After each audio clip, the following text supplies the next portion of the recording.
Que le Seigneur vous bénisse. C'est une joie pour moi d'être parmi vous ce matin et de vous recevoir au sein de la Mission chrétienne française. Mon désir est que chacun de vous soyez béni et que vous puissiez aller de victoire en victoire. Nous avons avec nous un Seigneur merveilleux, un Seigneur qui nous a donné de triompher de toute situation, de toute action. Il est le victorieux et tu es victorieux dans la vie. Je voudrais bénir ce pays de France qui nous porte, bénir aussi cette ville de Marseille. Et si un jour vous avez l'occasion de venir dans cette ville, sachez que nous serons heureux de vous accueillir. Pour nous, c'est une joie d'être ensemble et de partager la parole de Dieu. Nous pouvons proclamer « À toi soit notre Dieu, soit l'honneur, la force, la puissance et la gloire, d'âge en âge et d'éternité en éternité, au siècle des siècles. Amen. » À toi, notre Dieu, soit l'honneur, la force, la puissance et la gloire, d'âge en âge et d'éternité en éternité, au siècle des siècles. Amen. Saint, Saint, Saint est l'Éternel des armées. Toute la terre est remplie de sa gloire. Saint, Saint, Saint est l'Éternel des armées. Toute la terre est remplie de sa gloire. Saint, Saint, Saint est l'Éternel des armées. Toute la terre est remplie de sa gloire. Amen. Et le peuple de Dieu dit Amen. Amen. Je vais vous parler aujourd'hui de vivre une vie de transformation. Bien souvent, nous nous sentons mal dans notre vie et nous avons le désir de changer.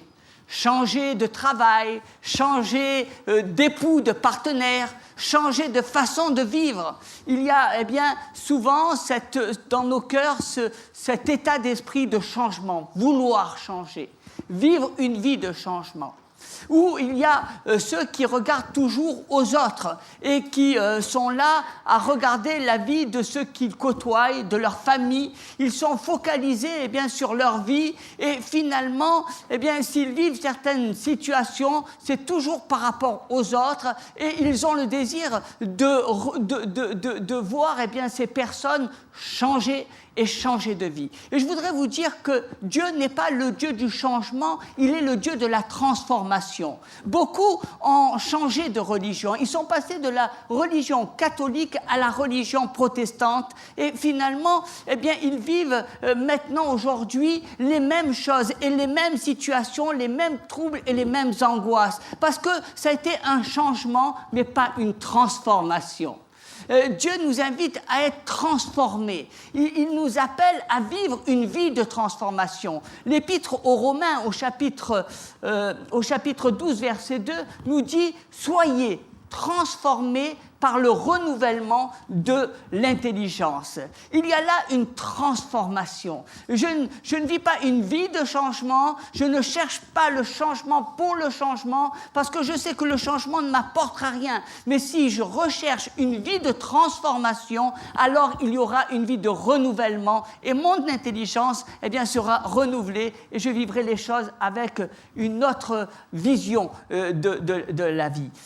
L'apôtre Paul, lui, a vécu dans la loi. Il était prisonnier de cette loi parce qu'il regardait à l'Ancien Testament, il appliquait cette loi de tout son cœur, mais lorsqu'il a rencontré Jésus sur le chemin de Damas, sa vie a changé.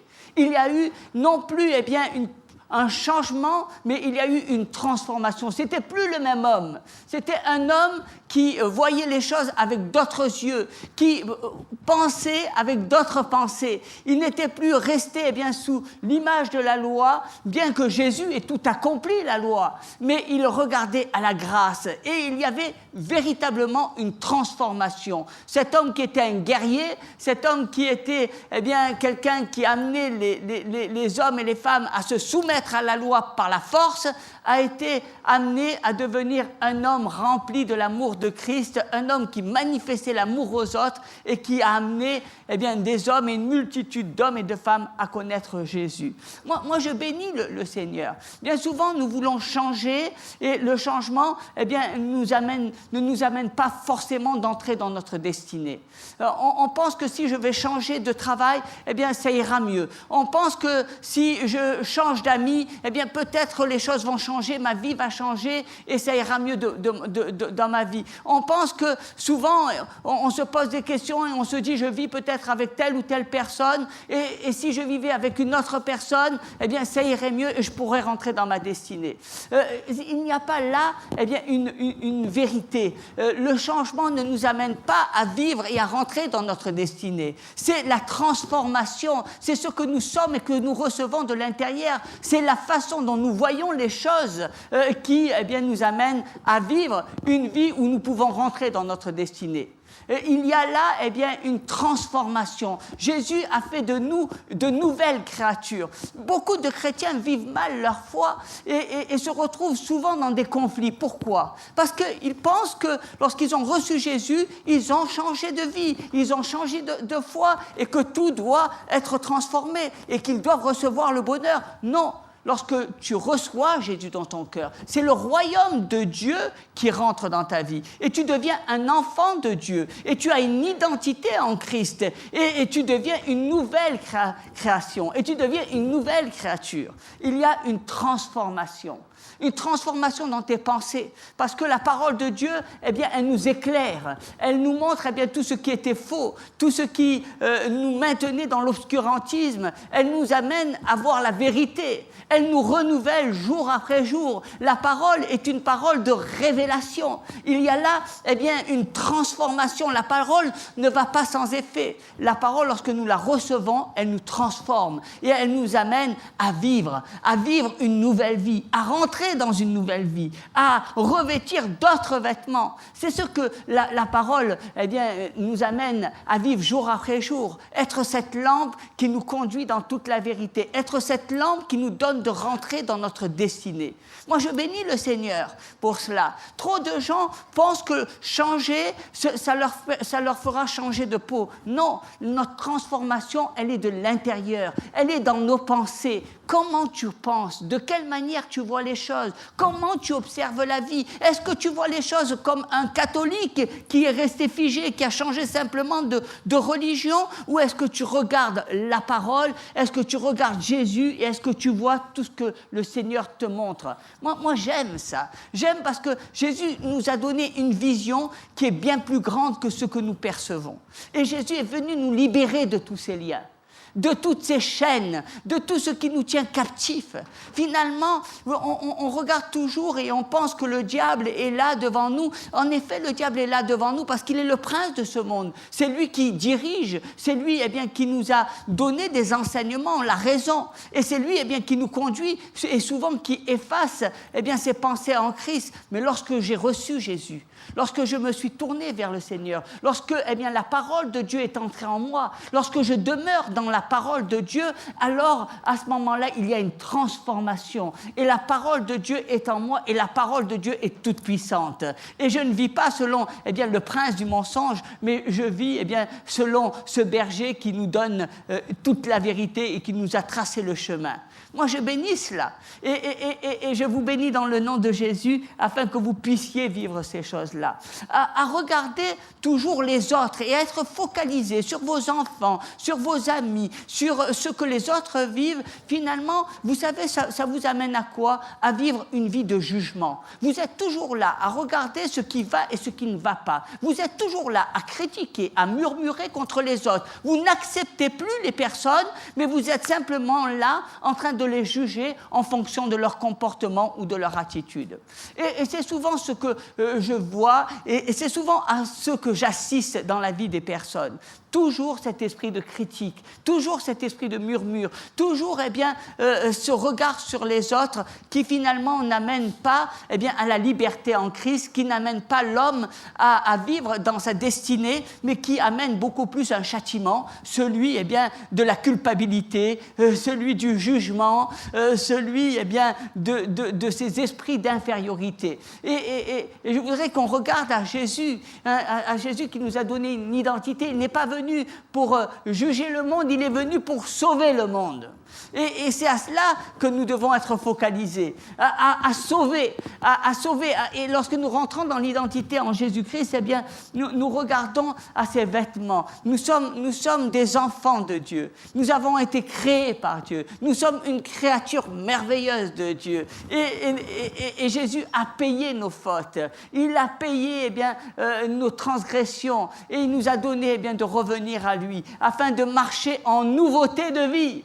Moi, je bénis le Seigneur parce qu'il y a là une transformation. Il nous a sauvés, il nous a graciés afin que nous puissions marcher en nouveauté, que nous puissions reprendre le chemin, que nous puissions marcher dans le chemin de la bénédiction. Il nous garde et sa parole est là pour nous garder, jour après jour. Elle est là pour que nous puissions marcher en plus que vainqueurs. Si nous prenons cette identité en Jésus-Christ, c'est pas moi, c'est lui. Moi, je ne suis pas capable de moi-même. Moi, je suis dans mes faiblesses, dans mes tourmentes. Mais celui qui vit en moi, est capable. Il a triomphé de la mort. Il est le Dieu de l'impossible. Il dit et la chose arrive. Et lorsqu'on me critique, on critique Jésus. Et lorsqu'on murmure contre moi, on murmure contre Jésus parce que je lui appartiens. Vous voyez, bien souvent, nous sommes dans ces états d'esprit. Soit, nous voulons changer pour changer de vie, changer de travail, changer d'études, changer de mari, changer d'enfant. Ou soit, nous sommes focalisés sur les autres en regardant toujours leurs défauts, en murmurant contre eux, et nous sommes cloisonnés. Et finalement, ces regards, ces pensées, cette attitude, cet état d'esprit nous amènent à vivre des sentiments d'infériorité, nous amènent à vivre des liens qui nous éloignent de la parole de Dieu. Mais lorsque tu regardes à Jésus, lorsque tu vis pleinement la dimension en Christ, ton identité dans le Seigneur, alors tu ne regardes pas aux autres, mais tu regardes à toi. Moi, je bénis les autres. Le Seigneur nous appelle à bénir. Il ne nous appelle pas à maudire, il nous appelle à bénir ce qui nous entoure. Il nous appelle à faire les choses de notre mieux, de tout notre cœur. Et lorsque tu regardes à cela, tu t'aperçois que tu acceptes toutes les différences. Tu aimes ce qui t'entoure. Si moi je vous avais choisi, peut-être que je ne vous aurais pas choisi pour faire partie de cette Église, mais c'est Dieu qui vous a choisi. Et le choix de Dieu est bien meilleur que le mien. Et cela me réjouit de voir ces choses. Lorsque Dieu choisit, vous êtes ce choix de Dieu. Je bénis le Seigneur aussi parce que un jour, il a été posé cette question à Salomon, que veux-tu qu'on te fasse ? Et Salomon a dit, donne-moi de l'intelligence, donne-moi de pouvoir diriger ce peuple avec sagesse. Et parce que, il a demandé, il a posé cette question, il a fait cette demande, à l'ange de l'Éternel, le Seigneur lui a donné bien plus. Il lui a donné tous les trésors et il lui a dit, ton nom sera grand et on parlera de toi. Lorsque tu demandes cette intelligence, ce renouvellement, lorsque tu vis une vie de transformation, lorsque tu regardes, lorsque tu lis dans la parole, il y a une parole de révélation, une parole qui éclaire, qui t'amène à changer. Le Saint-Esprit est là afin que tu prennes conscience de la parole de Dieu et elle t'amène à vivre cette vie de transformation. Non pas un changement qui finalement n'aboutira pas à grand-chose. Je vois beaucoup de gens qui changent d'église et ils sont toujours malheureux. Je vois beaucoup de gens qui se marient une fois, 2 fois, 3 fois et puis ils sont toujours malheureux. Je vois beaucoup de gens qui changent de travail sans cesse et ils sont toujours malheureux. Mais lorsque tu vis une vie de transformation, alors cette transformation, elle n'est pas vis-à-vis des autres, mais elle est au-dedans de toi. Et tu bénis les autres. Au lieu de condamner, tu libères les autres. Parce que tes paroles sont des paroles bien souvent de condamnation. Bien souvent, tes paroles sont des paroles de jugement. Et elles ont un effet dans le domaine spirituel. Et nous devons nous méfier de toutes ces paroles qui sont négatives et qui lient nos propres enfants, qui lient bien souvent les personnes que nous aimons d'une manière très proche dans notre vie. Combien par tes paroles tu as bien souvent lié ton mari, ton enfant, celui que tu portes dans ton cœur, parce que tu l'as jugé, parce que tu l'as regardé avec tes propres yeux, parce que tu n'as pas su accepter la différence. Dieu est patient avec toi, comme il est patient avec tes enfants, comme il est patient avec tout ton entourage.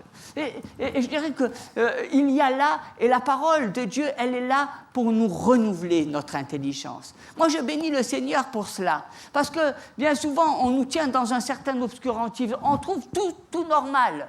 Et finalement, on s'habitue à tout, on accepte tout, mais la parole de Dieu, eh bien, nous amène à réfléchir. La parole de Dieu, elle nous ouvre notre intelligence, elle la renouvelle, elle nous fait prendre conscience que rien n'est normal. Hein? Combien de fois j'entends des gens qui me disent « Mais si je vis cette situation, si je ne suis pas dans un état de pauvreté, c'est parce que mes parents ont été pauvres et qu'il a fallu faire face aux difficultés et je n'ai pas eu la possibilité, moi, d'aller faire des études et je n'ai pas eu la possibilité, eh bien, d'évoluer dans la vie. » Vous savez, ce sont des paroles qu'on entend très souvent. Un jour, eh bien, il y avait un ami, il était là, dans une famille, elle était pauvre. Et puis, eh bien, ses parents étaient gentils, il l'aimait, il lui apportait beaucoup d'amour, mais il vivait dans cette pauvreté et finalement, il était là en train de s'habituer à vivre dans la pauvreté. Lorsqu'il a eu 17 ans et lorsqu'il est venu au Seigneur, il a compris que l'esprit de pauvreté n'était pas un esprit qui faisait partie de sa vie. Ce n'était pas quelque chose de normal. Il a compris qu'il pouvait devenir riche, il pouvait avoir droit, eh bien, à vivre une vie de triomphe, il pouvait avoir une destinée dans le Seigneur. Et déjà, à 17 ans, il commençait, eh bien, à regarder à ses parents et il commençait à se dire, eh bien, moi, je vais vivre la même chose que mes parents et je vais vivre, eh bien, dans le même état que mes parents. Je vais vivre cette même situation. Mais lorsqu'il a rencontré Christ, eh bien, il a compris que Jésus voulait qu'il soit la tête et non pas la queue. Il a compris que ce que Jésus avait mis dans son cœur, eh bien, c'était des projets de victoire. Il a compris que le Seigneur pouvait l'amener à avoir une situation financière, il pouvait l'amener à vivre quelque chose qui vaille la peine d'être vécu. Et puis, il a brisé cet esprit. Et aujourd'hui, eh bien, il est directeur d'une société. Vous voyez combien on s'habitue, parce que c'est normal. Combien de fois je vois les gens dire « c'est normal, si je vis, c'est normal, si je supporte telle ou telle situation, c'est normal ». Il n'y a rien de normal. Jésus nous renouvelle notre intelligence et nous devons briser, eh bien, tous ces pièges qui nous tiennent liés, prisonniers, captifs. Il y a une petite histoire que je vais vous raconter, c'est celle d'un petit chien. Alors ce petit chien, eh bien, il traverse la rue et puis il y a une voiture qui passe. Et puis elle marche sur les pattes. Le chien, après avoir reçu, eh bien, ce choc, retourne chez lui. Et puis il boite, bien sûr. Et les propriétaires de ce chien l'ont regardé et puis ils ont dit, ils ont constaté qu'il avait mal, mais ils ne l'ont pas amené chez le vétérinaire. Et puis on voit, eh bien, ce chien qui commence à boiter des deux pattes comme ça. Hein. Et puis quelque temps après, c'était une chienne, elle met en vie, eh bien, 3 petits chiots. Alors les petits chiots, ils naissent, ils sont contents, ils bougent, ils courent, ils s'amusent. On les voit gambader à droite, à gauche. Et puis au bout de 3 semaines, vous savez qu'est-ce qui s'est passé? Eh bien, ces petits chiots, qu'est-ce qu'ils ont fait? Ils ont commencé eux aussi à boitiller. Vous savez pourquoi? Parce que comme ils voyaient la mer boiter, eh bien, ils ont pris exemple sur la mer. Et finalement, eh bien, ils n'avaient rien du tout, mais ils imitaient. Et bien souvent, c'est ce que nous faisons. Hein? Bien souvent, c'est ce que nous faisons, nous imitons, nous ne cherchons pas à comprendre, nous faisons ce qu'on nous a montré, nous agissons de la même manière. Alors si, eh bien, il y avait une tradition, on va agir de la même façon. On est lié par toutes les traditions, par tout ce qui tient prisonniers, captifs les familles. Combien de fois il y a eu des traditions qui ont été faites au travers même, eh bien, d'identités sataniques, hein, de cultes, de rituels, et nous le faisons parce que ça se fait dans la maison. Parce que ma mère le fait, parce que ma grand-mère le fait, parce qu'on a toujours fait ça. Vous voyez combien nous sommes captifs et combien, eh bien, nous devons nous libérer. Et cela se passe par une transformation, non pas un changement. Tu peux changer d'endroit, de ville, de pays, tu peux changer de travail, mais ce que tu trouves normal, eh bien, tu le trouveras normal ailleurs. Et tu n'apporteras, eh bien, que cette identité, que tout ce qui est dans ton esprit, tu l'apporteras ailleurs. Mais si tu es transformé, si tu comprends, eh bien, les choses, et si tu es libéré de toutes ces entraves, alors tu amèneras, eh bien, une vie de transformation. Ta vie sera renouvelée et tu pourras renouveler les autres. Vous savez, quand on est bien dans sa peau, eh bien, on voit les autres bien. On est heureux pour eux. Mais quand on est mal dans sa peau, on voit tout le monde mal. Finalement, le reflet de notre malaise, eh bien, on le porte sur les autres. Mais si nous nous regardons à nous et si nous sommes heureux de ce que nous vivons, alors finalement, nous pouvons bénir les autres. Et ne pas les regarder toujours avec un sentiment de jugement, mais bien au contraire d'acceptation, et nous devons recevoir cette acceptation. Il y a tant de trésors, il y a tant de richesses dans l'autre. Combien de fois on veut imposer aux autres alors que nous devons au contraire encourager les autres à rentrer dans leur destinée? Combien de fois nous sommes contrariés parce qu'un tel a choisi telles études plutôt que telle autre étude parce que ça nous aurait bien plu, et nous sommes tellement contrariés parce que nous n'acceptons pas les choses et que nous sommes là dans des malaises et que nous amenons le malaise dans la vie des autres. Dieu nous invite bien au contraire à encourager, à bénir les autres, afin qu'ils puissent rentrer dans leur champ, afin qu'ils puissent vivre cette vie dans le Seigneur. Moi, je bénis le Seigneur pour cela, parce que lorsque nous sommes bien dans notre peau, lorsque nous vivons cette vie de transformation, alors nous avons un regard sur les autres qui est complètement différent. Il y a une vie qui est complètement différente. Nous avons un effet, positif sur les autres. Et nous avons non seulement un effet positif, mais nous pouvons amener le miracle dans la vie des autres. Parce qu'il y a une identité qui est faite dans chacun de nous. Et lorsque nous marchons dans l'identité de Jésus-Christ, lorsque nous vivons la pensée de Jésus-Christ, nous amenons les autres à vivre la pensée de Jésus-Christ. Il n'y a pas de situation de rejet, mais au contraire, il y a une harmonie qui va se faire à un moment donné et qui va amener les autres à vivre leur passion et qui va leur permettre de rentrer dans leur identité dans le Seigneur. C'est à cela que nous sommes appelés. Vous voyez, nous sommes appelés à être la tête, nous sommes appelés à être des lumières pour les autres, nous sommes appelés à être ce peuple qui amène la libération, qui amène de sortir de tous ces sentiers qui maintiennent les hommes et les femmes dans un état de frustration. La vie chrétienne est une vie passionnante. Elle n'est pas une vie qui amène des turbulences qui nous amènent à vivre encore et encore des malaises. Bien au contraire, la vie chrétienne et la vie de transformation nous amène de vivre de transformation en transformation, de gloire en gloire. Alléluia. C'est à cela que le Seigneur nous appelle. Moi, je bénis le Seigneur pour ce renouvellement. Lorsque nous sommes dans la présence de Dieu, lorsque nous recherchons son amour, lorsque nous recherchons sa parole, elle nous renouvelle. Elle nous permet d'atteindre des cimes. Elle nous permet de rentrer dans une vérité, de sortir de toute cette tradition qui est lourde, qui bien souvent amène les âmes à vivre captifs. Vous savez que cette planète est souvent tiraillée par toutes ces âmes qui sont captifs par l'ignorance. Et Jésus le dira, mon peuple périt faute de connaissance. Jésus est venu nous libérer de l'obscurantisme, de l'ignorance. Jésus est venu afin que nous voyions sa parole. Et lorsque nous vivons la parole de Dieu, nous vivons en tant qu'hommes et femmes libres dans le Seigneur. Tellement d'ignorance. L'autre fois, j'étais donc dans ce pays au Burkina Faso, et il y avait une personne qui plantait des carottes. Et on lui a demandé, parce que vous savez, en France, on plante les carottes par ligne. Et là, c'était tout disparate. Alors, on a demandé avec un ingénieur comment se faisait-il qu'il plante les carottes de cette manière. Alors, il dit, c'est tout simple. J'ai pris de l'engrais, je l'ai mis dans la bouche, et puis ça tombe où ça tombe, et puis ça pousse où ça pousse. Alors, on dit, mais pourquoi? Il dit, parce que mon père m'a montré ça.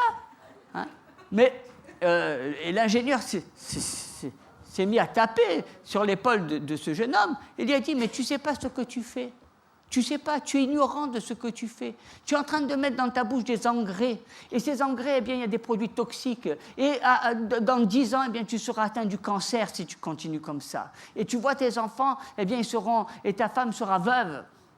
Parce qu'on agit avec ignorance. Jésus ne veut pas nous maintenir dans l'ignorance, il veut nous révéler. Jésus, au contraire, transforme. Jésus nous amène à être à la tête. Jésus veut que notre intelligence soit renouvelée afin que nous puissions aller de l'avant et non pas prisonniers, captifs des traditions, de l'obscurantisme, de tout ce qui fait que nous sommes liés. Jésus est venu pour nous libérer. Mais vous savez, il faut regarder à ce qui vous semble normal et le rejeter. Bien souvent, c'est là. Et ce que vous êtes appelés à faire, vous le voyez souvent avec de mauvais yeux parce que vous avez une vision qui est étriquée. Jésus est venu pour que nous ayons une vision large.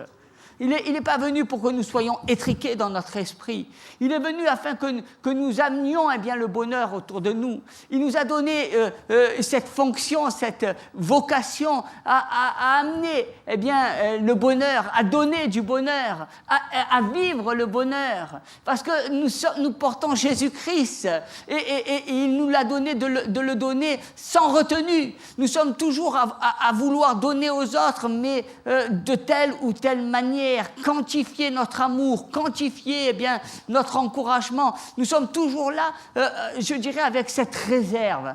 Mais Dieu, il te donne tout. Il t'a montré qu'il te donnait tout. Il a tout donné à la croix. Et toi aussi, il t'amène à tout donner.